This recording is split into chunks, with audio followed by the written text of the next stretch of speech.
ஓம் ஸ்ரீ சாய்ராம்.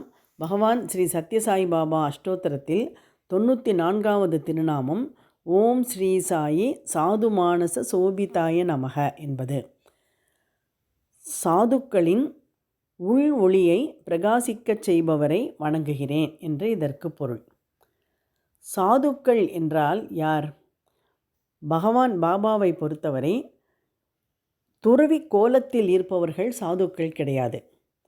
சாதுக்கள் என்பவர்களுக்கு பகவத்கீதையிலே 4 விதமான விளக்கங்கள் கூறப்படுகிறது. நல்ல பழக்க வழக்கங்கள் உடையவர்கள், சாஸ்திரங்கள் வகுத்த வழியிலே நடப்பவர்கள், தன்னை அறியும் செயலிலே ஈடுபடுபவர்கள், தூய்மையான பரிசுத்தமான செயல்களை செய்பவர்கள். இந்த 4 தான் சாதுக்கள். யாரிடமெல்லாம் இந்த 4 குணங்களும் இருக்கிறதோ அவர்களுக்கு சாதுத்துவம் கொண்டவர்கள் என்று பொருள். அப்படிப்பட்டவர்களையே அவர் சாது என்று தான் கூறுகிறார்.